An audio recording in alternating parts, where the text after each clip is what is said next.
Okay, well, now we have with us our second speaker, Venus, that I want to introduce her.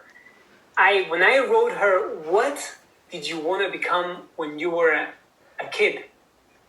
She really touched my attention, captured my attention. She wanted to become a nun. She went to mass all the time. She was in the choir. She was reading books about female saints and their perseverance.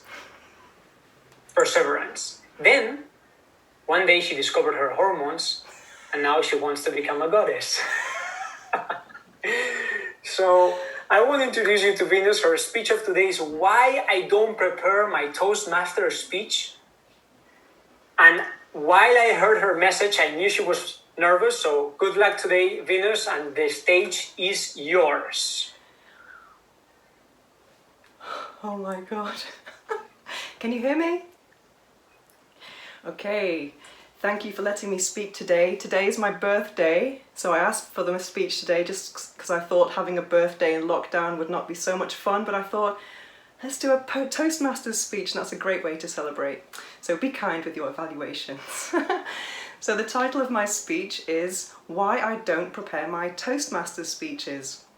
And this one is no different. I only started preparing for this at 2 p.m. today, which is very similar to my other speeches, and this is my 6th speech. So let me first start by asking you a question. Do you enjoy TED Talks? Who enjoys TED Talks?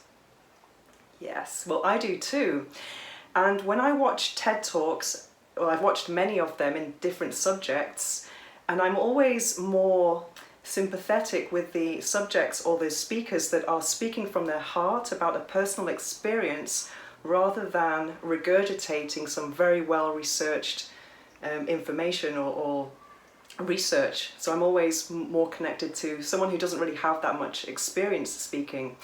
And also I like to watch a lot of personal development videos on YouTube, and often the channels that I prefer are the ones that have creators who are actually making one-take videos with no editing. Does anyone know Infinite Waters? You know, one of my favourite YouTubers. He does one-take speeches, and I admire this a lot because I think we live in a world where everyone's trying to be too perfect. So, why don't I prepare my Toastmasters speeches? Is it because I'm disorganised? Am I crazy? Or am I a procrastinator? Well, I'm probably all of the above, but that's not the reason why. Let me go back first to 11 years ago. 11 years ago in 2009, I left my job in luxury real estate and I decided to set up a blog in sexuality. And my mission was to raise orgasmic awareness, which is a great mission. It's a big mission on a global scale. Within 3 months of its creation, I already landed my very first book deal. And soon after that came lots and lots of media collaborations with GQ, Playboy, El País, and many more. So for the first few years of my career as Venus O'Hara, I was hiding behind a screen and my message was being shared with the written word only. I was hiding behind a screen and my nom de plume. However, when I published my 3rd book in 2014, during the promotion, I had a massive promotion all over Spain, I was interviewed by El Mundo, and it was a video interview. And someone from Antena 3 TV saw the video and said, "You've got to do video content.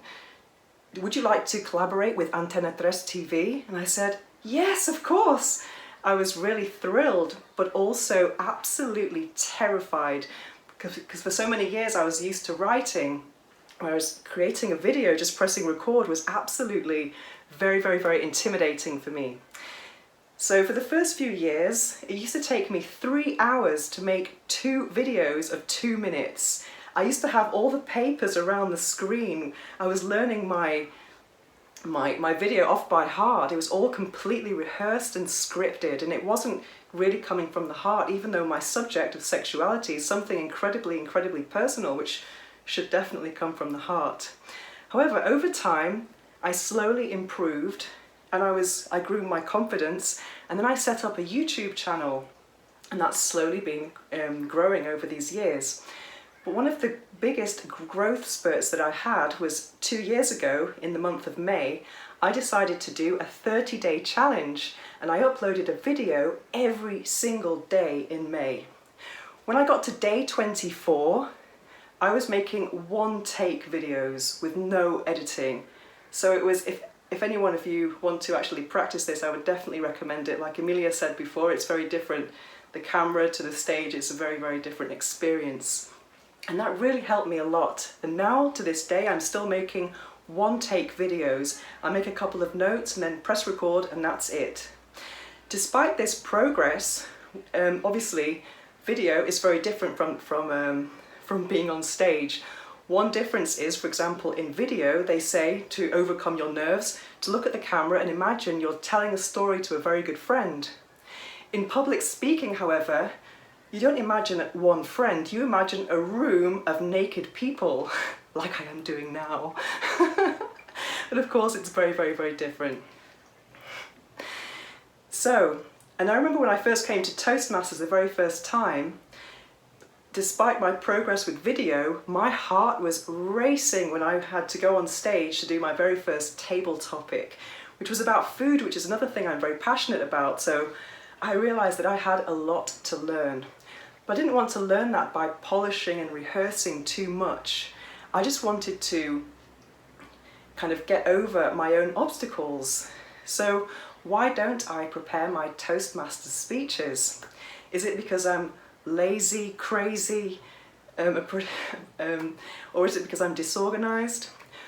Well, I'm obviously guilty of all of those things, but the main reason why I don't prepare my speeches is because I really want to overcome my biggest obstacle, which is myself. Thank you.